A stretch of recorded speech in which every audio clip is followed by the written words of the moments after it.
Welcome to Weekly Digest, where we highlight the works of ministers of government as they push the administration's development agenda. Work will begin soon to construct a specialized pediatric and maternal hospital along the East Coast Demerara corridor. The sod was on Sunday last turned for the future low-rise facility, which will cost some €149 million. It is set to be constructed at plots 7 and 8, Plantation gov't, East Coast Demerara. The modern hospital will have 256 beds and will cover some 24,000 square meters gross floor area. Health Minister Dr. Frank Anthony said the turning of the sod signifies another era of public health investment in Guyana. He added too that the milestone clearly demonstrates President Dr. Mohamed Irfan Ali's vision of building a world-class health facility is more than talks. It would be the largest public health investment in the entire history of Guyana.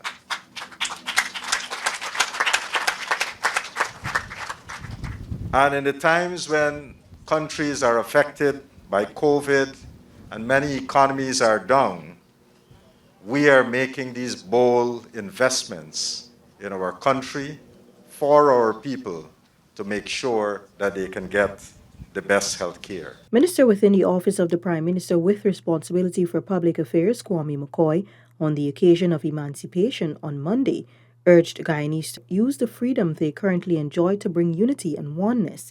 He was speaking during celebrations held at Soesdijk, East Bank, Demerara. We must not use the freedom to deny the rights that others should be enjoying. We should use the freedom that we have to make sure that we can find ways around. In fact, using the lessons of our foreparents, the struggles that they took to the movement, the slavery movement, or against the slavery movement, those lessons should be used to make us a better society and a better people. Minister McCoy reiterated government's support for initiatives that will contribute to community enhancement and individual wealth. He pointed out that the PPPC government will ensure all citizens have access to equal opportunities regardless of gender, ethnicity, or location. Some 52 households in Pigeon Island, Chatamargo, East Coast Demerara will soon receive their certificate of titles for lands they have been illegally occupying for years as the Central Housing and Planning Authority moves to regularize the area. Minister within the Ministry of Housing and Water, Susan Rodriguez, made this announcement during a cabinet outreach led by His Excellency Dr. Mohamed Irfan Ali on Tuesday. Originally, the area fell under the National Industrial and Commercial Investments Limited, NISL. Prior to 2015, when President Ali served as Minister of Housing, he had ordered a review of the area with a view to regularizing the squatter settlement. The Central Housing and Planning Authority has approached NISL, who is the owner of that land, and it is already in process of being transferred to CHPA. As a matter of fact, the vesting order has already been published in the official gazette, and the Central Housing and Planning Authority will be in receipt of that block transport in about 2 weeks' time. Then we can subdivide the area and we will be able to distribute the long-awaited land titles in the squatting area. We have 52 structures that are there, 52 occupants, and they will receive their land titles before the end of this year. More than $6 billion was packaged and sent to schools across the country as the Ministry of Education kicked off its Because We Care cash grant distribution on Tuesday. Thousands of parents were seen assembling to partake in the smooth, efficient process that was being facilitated by ministry officials. Various cabinet ministers spanned out across the country to assist in the distribution of the $30,000 grant. At Queen's College in Georgetown, Senior Minister within the Office of the President with responsibility for finance, Dr. Ashni Singh, posited that the distribution of this grant is only one indication of the fact that government is positively targeting young people. There has never been a better time in the entire history of our country, since our country was first settled, There has never been a better time to be a young person in Guyana than this time. Not my parents, not my generation, not my parents' generation, not my grandparents' generation. You know, we all look back and we say, you know, the good old days, you know, when I used to go to school, schools were the real thing. You know, we all say that, you know, all parents, all grandparents say, you know, in my time. I see a lot of people smiling. I want to repeat what I said. There has never been a better time to be a young Guyanese person than this time in which we are living. Why do I say this? Guyana is undergoing a remarkable transformation. Remarkable transformation. Our economy is changing rapidly.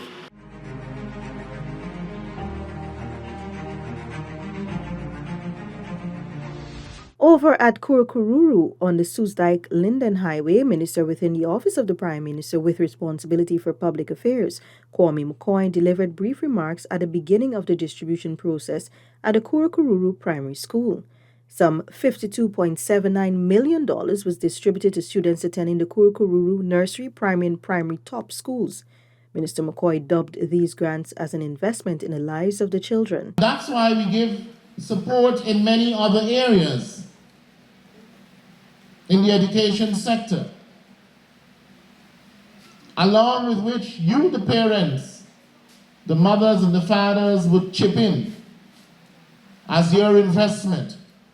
And so we have a holistic and total package for the investment in our children's education. Meanwhile, Minister of Public Works Bishop Juan Edel took part in the distribution process at the Mackenzie High School in Region 10. The minister reminded that the increase in distribution of the Because We Care cash grant is the delivery of yet another promise by the People's Progressive Party civic government. So today I stand here as a member of the cabinet representing His Excellency President Ali and all of us in the cabinet, including the Minister of Education,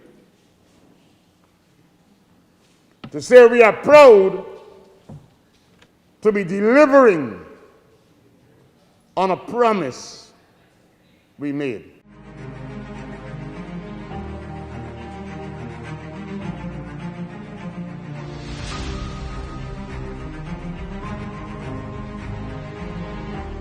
The Because We Care cash grant, which was first instituted in 2014, was discontinued under the APNU AFC government. Upon its return to office, the PPPC reinstated and increased the grant significantly to better assist parents in delivering quality education to their children. A community development group will soon be established in the community of Melanie Damishana, East Coast Demerara. A ministerial team comprising Minister of Local Government and Regional Development Nigel Darmlal, Minister of Labour Joseph Hamilton, and Minister within the Office of the Prime Minister with responsibility for public affairs, Kwame McCoy, on Wednesday afternoon visited the community and did a walkabout assessing the roads in the area and meeting with residents. This was a follow-up to a 9-member outreach led by Prime Minister Brigadier Retired Mark Phillips to the community. We have already made some decisions, one of which will be on Saturday.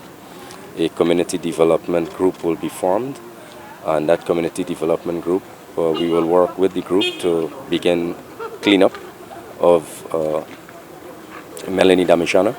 We also have to go on the northern side of the public road to meet with those residents as well, because they also have legitimate concerns and issues for us to deal with. We're expecting to work with the community.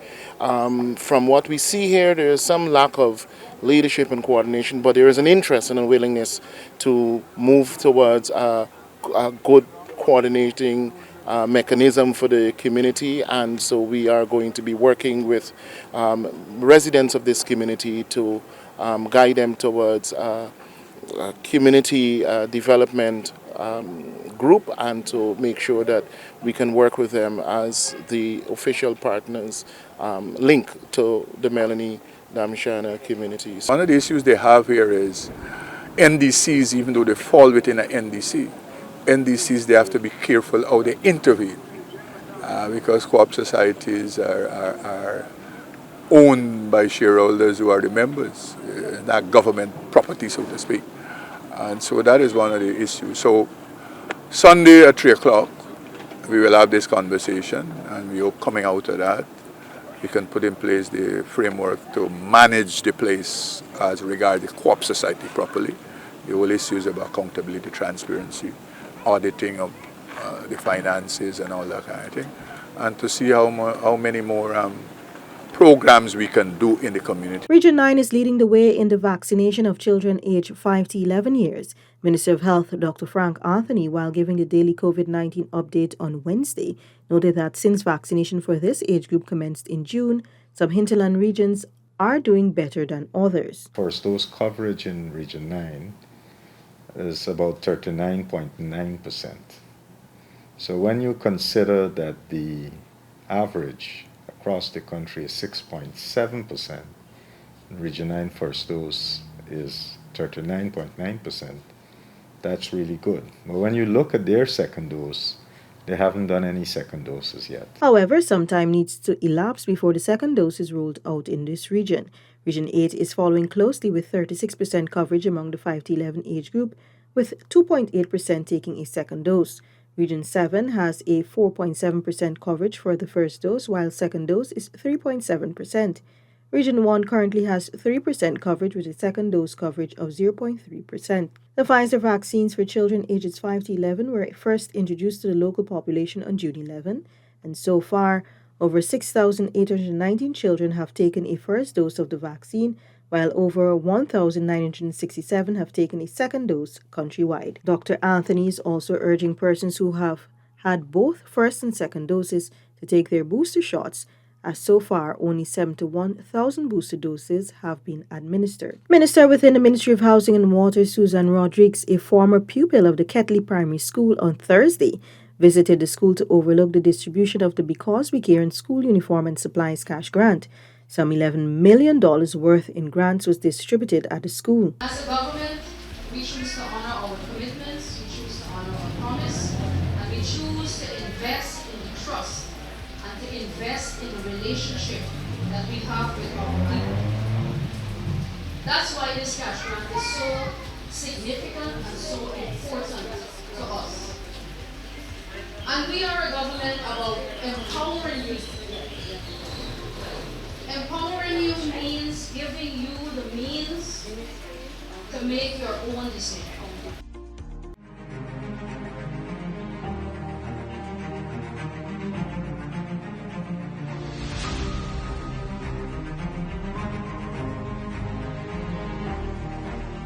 Minister within the Office of the Prime Minister with responsibility for public affairs, Kwame McCoy, also visited public and private schools along the East Bank corridor to overlook the distribution of the education cash grants. You can see us making the investments in keeping with the priorities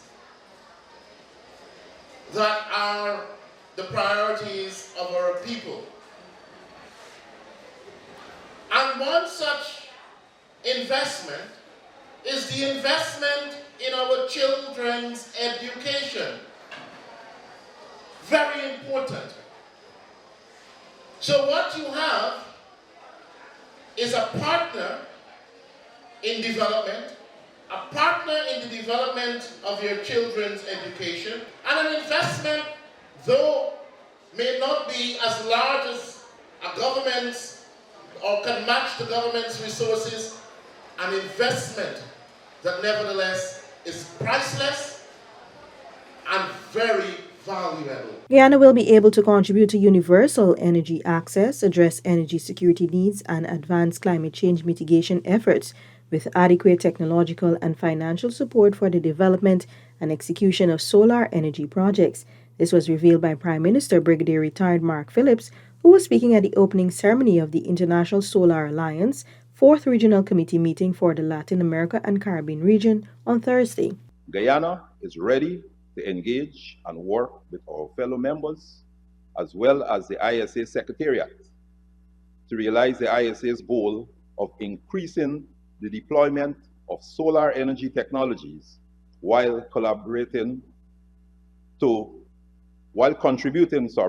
universal energy access, promoting energy security, and supporting low-carbon energy transitions. The meeting facilitated dialogue among member states and ISA on strategic priorities and initiatives on solar energy development aligned with the goals of the ISA. Prime Minister Phillips spoke of the importance of such platforms which bring together policymakers and stakeholders to develop innovative solutions that will shape the regional agenda for clean energy transitions. Guyana has benefited from the ISA's cooperation assistance in the areas of technical cooperation and grant assistance.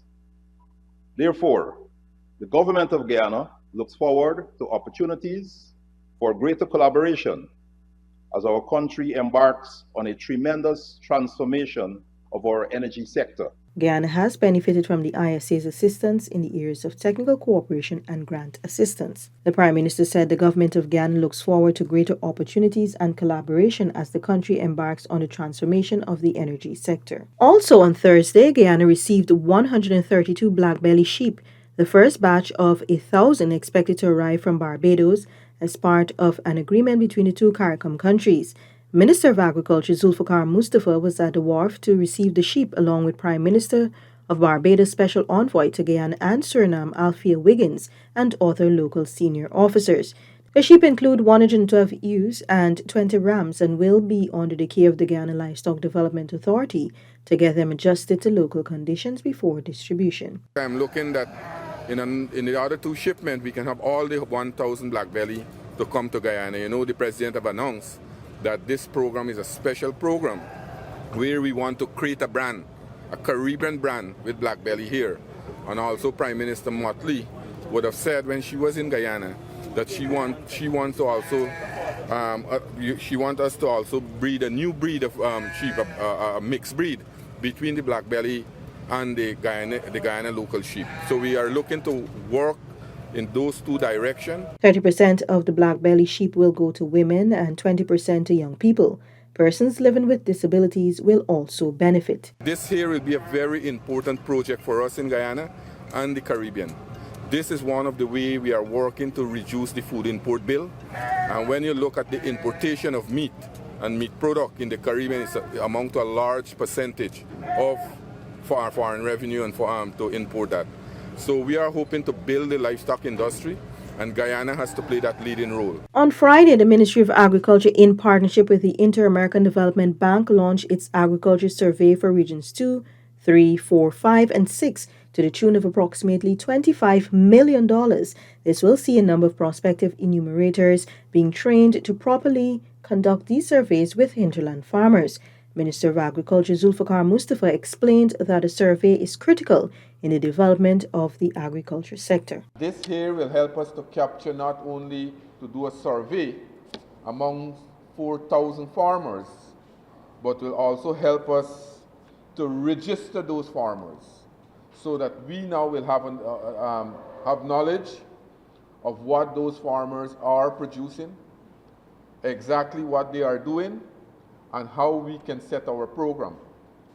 Because when you set programs, especially in the agriculture sector, you have to be more realistic because we are dealing with food and food security. Minister Mustafa noted that with proper knowledge and surveys, the ministry will be able to capture all farmers in government's initiatives. While Guyana is on the verge of diversifying food production, this initiative is necessary for government's intervention in reducing the food import bill by 25% by 2025. The Ministry of Health, through its Medical Treatment Department, has expended a total of $956 million from 2020 to present, assisting a total of 2,725 persons.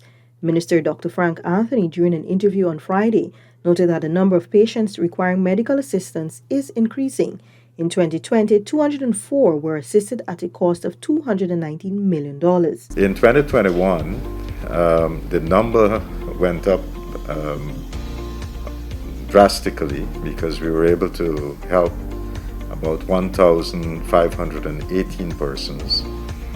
And this is different categories of diseases. So it's not just cardiac diseases, but the dominant amount of persons who got help from us were in the area of cardiology, needing stents and so forth. But there were other areas like oncology, dialysis. We helped quite a lot of people with getting monies to help them with dialysis payments. And some persons also wanted to get maybe an MRI done. For 2022, so far, 1,006 persons benefited from medical assistance at a cost of $292 million. Dr. Anthony noted that a relationship with the Caribbean Heart Institute allows for patients to be referred to the institute while government pays for the service.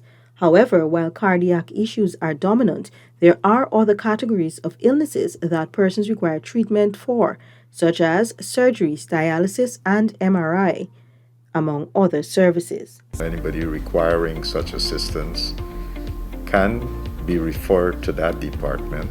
There are some requirements, of course. You'll have to bring in what is your diagnosis, who's the doctor that is treating you. We'll have to evaluate whether or not we can do it in the public sector.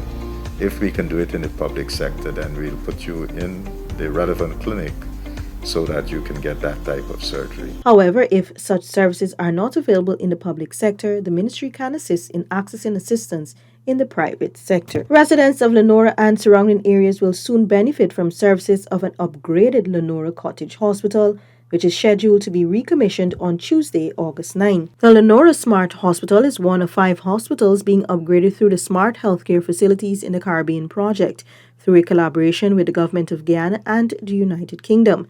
Minister Dr. Frank Anthony said a total of $900,000 was expended by the government of the United Kingdom, while the Guyana government spent approximately 15 million Guyana dollars for additional works.